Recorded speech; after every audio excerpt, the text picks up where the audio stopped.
Olá, amigos da Rede Opinião TV, está começando mais um programa Saúde na TV, um programa que é feito para o seu bem-estar e qualidade de vida.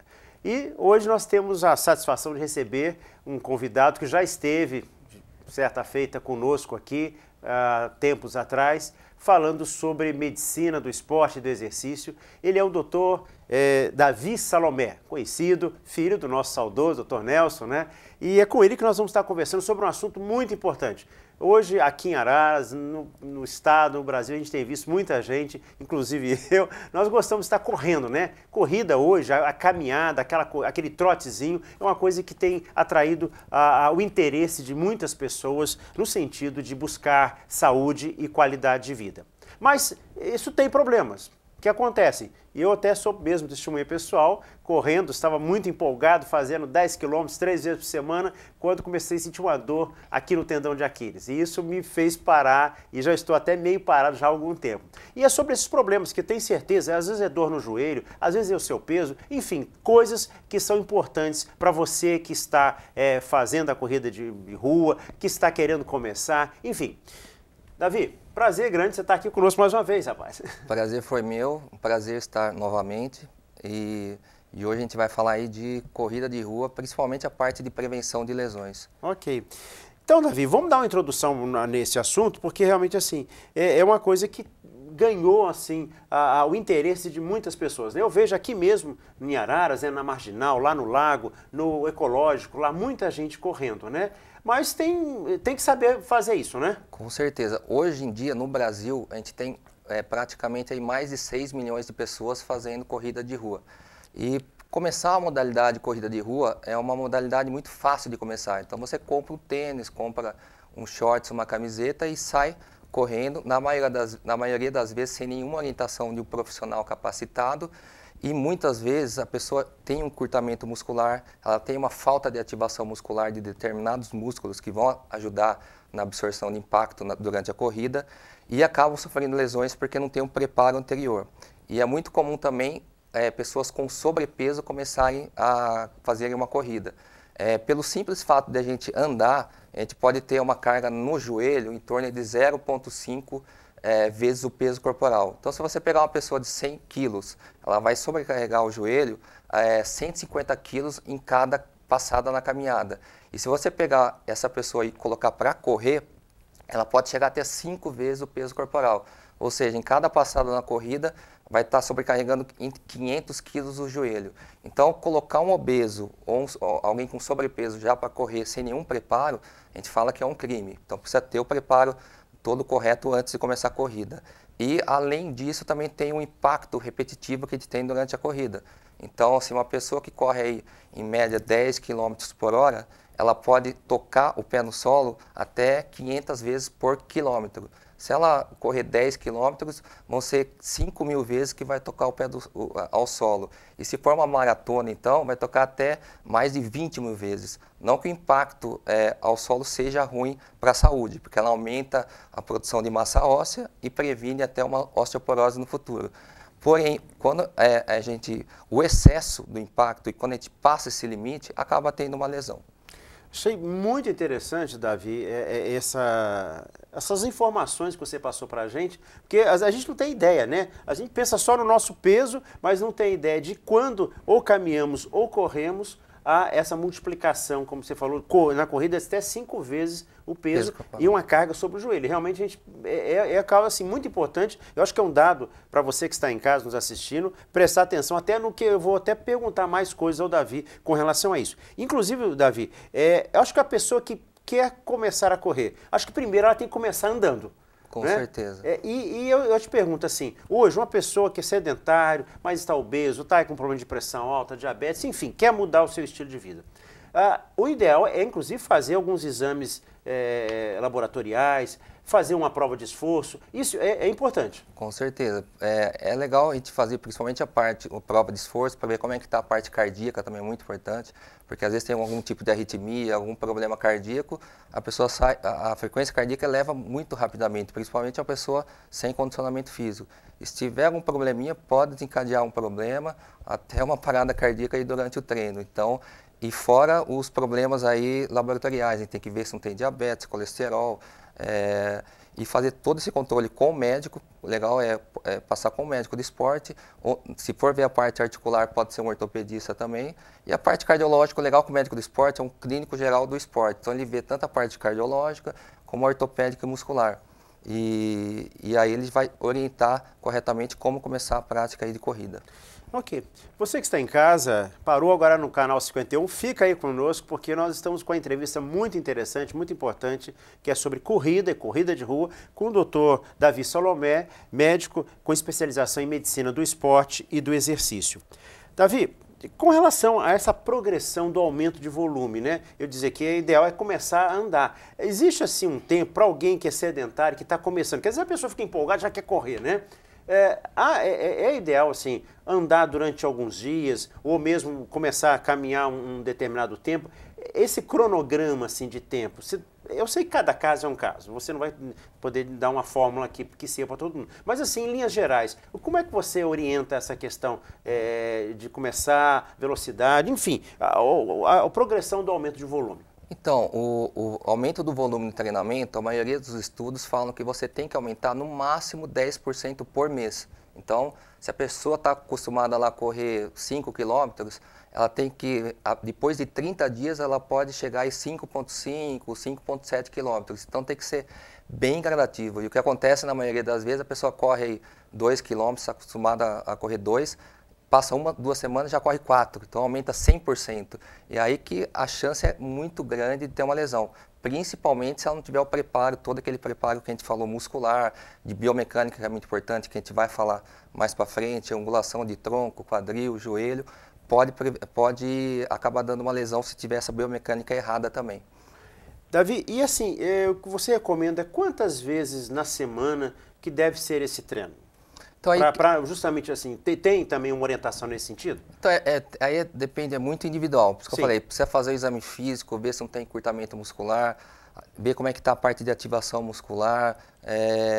Como a gente fala, cada caso é um caso. Se tiver sobrepeso, nunca a gente vai pegar, principalmente a pessoa obesa, ou mesmo que não seja obesa, e já pôr para correr. A gente vai começar a fortalecer primeiro, trabalhar alongamento, liberar a parte, liberação miofascial, se às vezes tem alguma tensão muscular, começar numa bicicleta, talvez um elíptico, e aí depois começar uma caminhada rápida na esteira, por exemplo, depois para partir um trote mais com uma velocidade pequena, para depois correr na rua. Quer dizer, então, e nesse caso, o ideal é que se tenha um instrutor, um personal, um educador físico, né, que vai dando essa sequência, quer dizer, vai fazer uma planilha, né, de treino para que a pessoa possa, então, desenvolver esse treino de forma saudável sem causar lesões. Isso, tem que ser bem gradativo, né?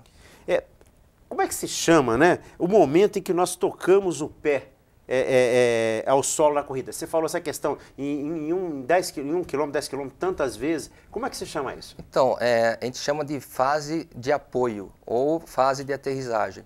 Então, existem 2 momentos, até se puder colocar a foto para a gente no monitor, a gente tem 2 momentos. Do lado direito é quando a gente... Na letra A ali? Não, do lado direito é na letra R. Na letra R. Tá. Na letra R. É quando a gente pisa com o calcanhar. É o primeiro contato com o solo, que a gente chama de retropé, quando a gente pisa com o calcânio. Esse tipo de fase de apoio corresponde a 90% dos corredores. E quando a gente pisa com o calcanhar, a gente vai absorver mais o choque com o quadríceps, com a parte anterior da coxa. Ou seja, a gente vai sobrecarregar mais o joelho quando pisa com o retropé. Do lado esquerdo, a gente tem a fase de apoio com o antepé. Então você vê que o corredor está pisando com a parte da frente do pé. Antepé e médio pé não dá para a gente dividir, quer dizer a mesma coisa. Quando a gente fala antepé, corresponde a parte da frente do pé como a parte também medial. Esse corresponde só a 10% e é muito comum também a corredores de 100 metros rasos. De 100 metros rasos. Até tem um vídeo aí do Usain Bolt para a gente colocar que vai dar para ver perfeitamente. Então aqui é um vídeo de um treinamento do Bolt, vai ter uma câmera lenta agora, dá para a gente ver que ele pisa com o antepé. Então você vê que agora vai dar para ver melhor, tá vendo? Então ele pisa bem com o antepé na hora da fase do apoio da corrida. E por que esses corredores pisam mais com o antepé? Isso tem a ver com performance, que a panturrilha, que a gente fala, é o músculo da performance. Na hora que ele toca o pé com o antepé, o solo com o antepé, ele vai fazer uma flexão plantar mais rápida, vai fazer com que tenha uma impulsão maior e vai fazer com que a projeção do tronco vá mais rapidamente para frente. Então ele consegue ter maior ganho de velocidade, maior ganho de rendimento. É só, para os que nós estamos assistindo aqui, Davi, às vezes falam desses termos, às vezes, os leigos às vezes não entendem muito. O quadríceps é a coxa, né? E a panturrilha que você está fazendo é a batata da perna, né? Isso. Então, quando pisa com o antepé. A minha dúvida é uma pergunta, porque eu gosto de correr, eu conversava com você há pouco, que eu lesei o meu tendão de Aquiles, inclusive, talvez até porque eu comecei a querer aumentar o volume muito rápido, a gente fica empolgado em fazer o exercício, né? A minha pergunta é, com relação a isso, a gente precisa aprender a saber que está pisando com a parte posterior, o calcanhar, né? Ou o antepé, como você falou. Precisa, né? Porque na verdade, assim... Como é que é isso? Tem como aprender? A biomecânica, você mudar completamente a biomecânica é muito difícil. O importante é a gente ajustar, principalmente angulações, para a gente ativar musculaturas responsáveis para a absorção do impacto, para conseguir prevenir uma lesão no futuro. Então, mudar completamente a biomecânica é impossível. Igual quando a gente pegou o Garrincha, se a gente quisesse mudar a biomecânica dele, ele não ia ser o que foi. Então, mas a gente consegue diminuir a prevenção de lesões. Seria o ditado pau que nasce torto, né? Morre torto, né? E você deu bem o exemplo do Garrincha aí. Mas assim, acho que é importante a gente ter essas informações, porque isso é importante. Com relação, Davi, a dicas de prevenção, né? Então, e aliás, antes até de perguntar isso, eu queria saber de você, é importante também a quem corre fazer musculação. Você dizia há pouco, fortalecimento, né?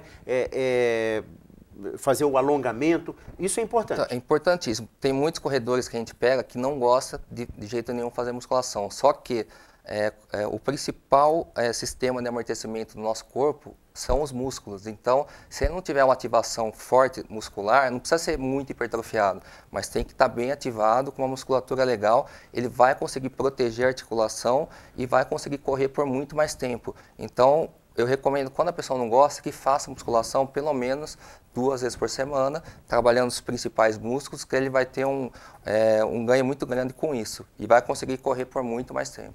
E na hora de começar a correr, o alongamento é importante? É importante também, só que falar que o alongamento antes do treino, qualquer tipo de atividade previne lesões, isso pelos estudos falam que não comprovam.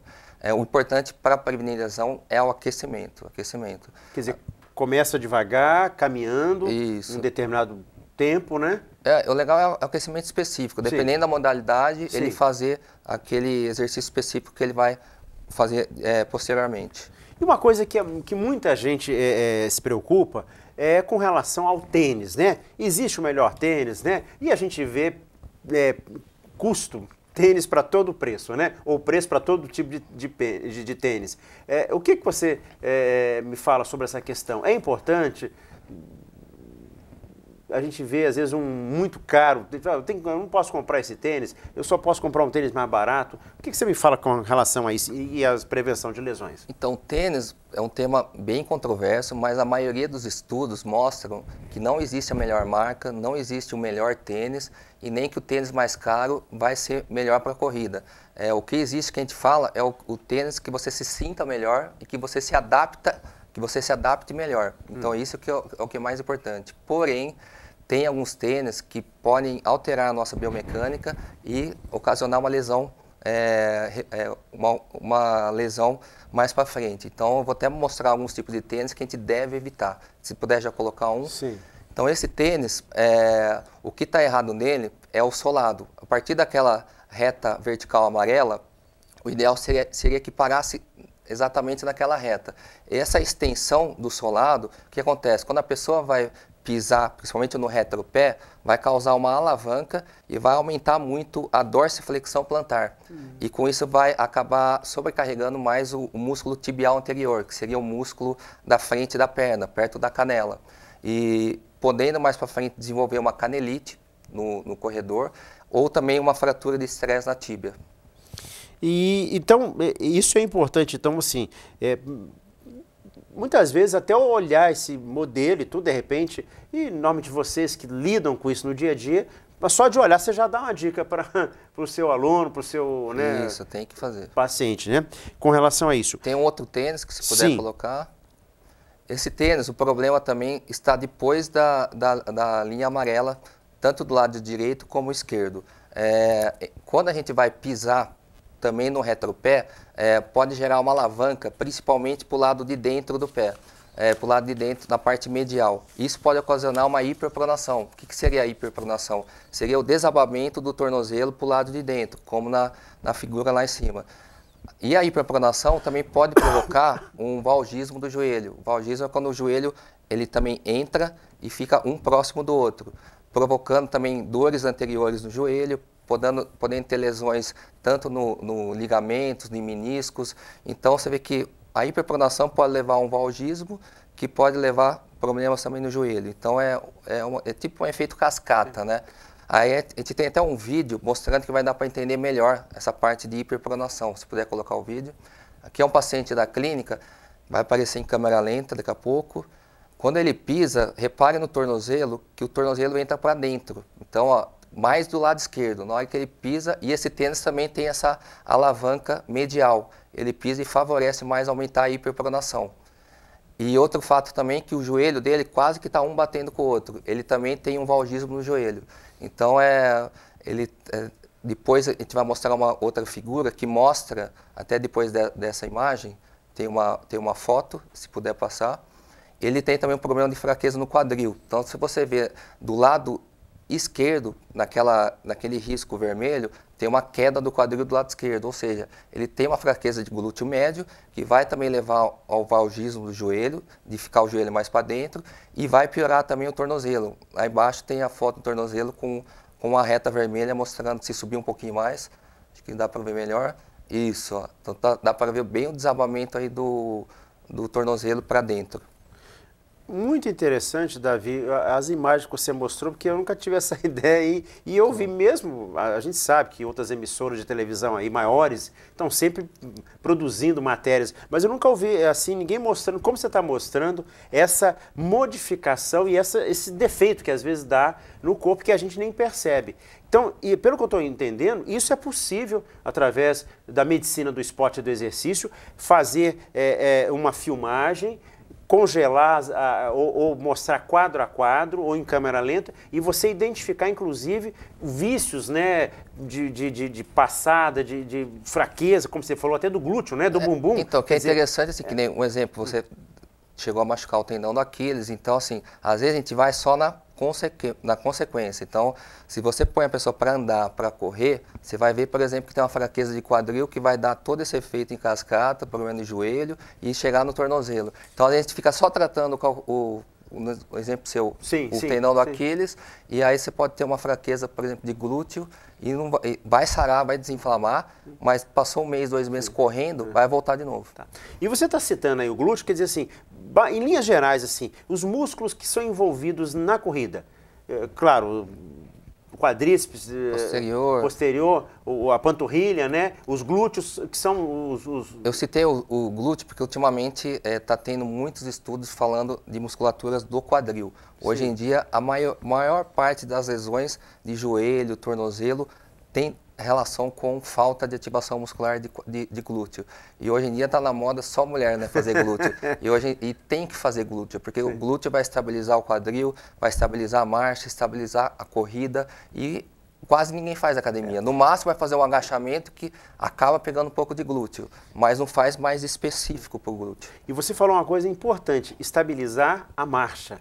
Né? E isso com certeza vai lá na frente, quando a gente tiver com 70, 80 anos, também prevenir e melhorar, inclusive, o equilíbrio e marcha da pessoa idosa. E prevenir quedas na terceira idade também, que é um fator grande aí de risco de morte e de complicações. Você parece que trouxe mais um tênis, né? Nós temos mais uma imagem de um tênis aí. Então esse tênis é interessante, que quem olha esse tênis que tem um super amortecimento, a gente vê pela seta lá, acha que vai ajudar muito no amortecimento, mas pelo contrário. Quando a gente tem muito amortecimento, ele acaba inibindo a ação dos nossos músculos. Como eu falei de início, o músculo é o nosso principal sistema de amortecimento de impacto. Então ele acaba inibindo os músculos de ativarem na hora de tocar o solo e acaba sobrecarregando mais as articulações. Então, tudo isso é prova, conclusão da biomecânica. E existe aqueles, ao contrário, esse aí, né, que você está mostrando. Então, esses estudos provaram, devido a esses tênis de muito amortecimento, provando que podia sobrecarregar articulações, foram criados os minimalistas, que a gente fala, né? Que são tênis que imitam como a gente estivesse correndo descalço, só tem não tem amortecimento, só tem uma película aí de borracha mais para não machucar na hora da corrida, mas ele é indicado mais para corridas curtas e não é indicado para obesos. Mas ainda falta estudos aí para estudar sobre esse tênis, então eu não recomendo atualmente. O ideal é então falar o que é melhor em relação ao amortecimento, seria o meio termo. Como tudo na vida, o equilíbrio, né? Então, seria não muito amortecimento e nem sem amortecimento. E ainda falando de dicas, cadência, né? Aumentar a cadência, o ritmo, como é que o que você tem a falar para a gente com relação à corrida? Então, a cadência é interessante para ter uma estratégia para a gente tentar prevenir lesões, que seria o quê? Aumentar a cadência. Cadência o que seria? O número de passadas por minuto. Para a gente aumentar a cadência, a gente tem que diminuir a amplitude do movimento, ou seja, ter passadas mais curtas. Aí a gente vai conseguir diminuir a sobrecarga nas articulações. Os estudos falam que, no máximo, até 10% que a gente tem que diminuir. Terreno, tipo de terreno. Eu sei, a gente, aqui em Araras, vamos até o exemplo aqui, né? Às vezes, eu já corri ali no lago, hoje eu tenho dado preferência a correr lá no ecológico, às vezes aqui na Marginal, na Dona Renata, né? Mas às vezes a gente tem aqueles sobressaltos, o terreno tá... enfim, uma vez até levei um tombo, eu correndo entusiasmado, levei um sobressalto. O que você me fala com relação ao tipo de terreno? Então, o terreno que a gente recomenda é evitar subida e descida, porque a sobrecarga na articulação vai ser maior. Evitar terrenos irregulares. Hoje está muito na moda aí corrida em montanha, corrida na praia. Porém, acaba sobrecarregando mais e também aumenta a chance de risco de quedas, né? De torções de articulações. Então, a gente recomenda correr mais no plano. O asfalto, vamos dizer, se você tem a oportunidade de uma pista que está asfaltada, é o ideal. É o ideal. Lógico que o impacto vai ser maior. Eu gosto de falar, às vezes, para tentar ir alternando esteira, se bem que tem gente que não gosta de correr em esteira, mas vai ter menos impacto, para acabar tendo uma vida mais útil aí na parte do esporte de corrida, né? Porque é muito impacto no asfalto, né? Sim. Davi, com relação à postura, a gente sabe que hoje há uma preocupação, esse exercício, etc. Quando você aplica também a questão de postura, né, a angulação correta da coluna, do quadril, dos joelhos, isso também vai influenciar no bom desempenho, na prevenção de lesões, enfim? Então, vai influenciar principalmente na prevenção de lesão. Tem uma imagem, se puder passar. Essa imagem, a gente vê um corredor do lado direito, a gente vê que ele corre com a coluna mais reta. Quando ele corre com a coluna mais reta, ele acaba comprimindo mais, tendo uma compressão maior nas vértebras e podendo ter dores lombares ou até uma piora de uma hérnia de disco. E quando a gente corre também com a coluna mais reta, na hora de absorver o impacto no solo, a gente acaba ativando mais também a musculatura do quadríceps, que seria a parte anterior da coxa. Ou seja, acaba também sobrecarregando mais o joelho. Agora, nessa foto do lado esquerdo, que está agora mostrando, a gente vê que a angulação está melhor. O ideal da angulação da coluna é que tenha uma flexão de coluna em torno de 7 a 10 graus. Aqui até, na foto até está um pouquinho mais exagerado. Com isso, a gente consegue prevenir mais a compressão na coluna e também a gente consegue ativar mais a musculatura do glúteo na hora do impacto. Mais do lado esquerdo que eu estou falando, do lado esquerdo que estava saindo, se quiser deixar as duas.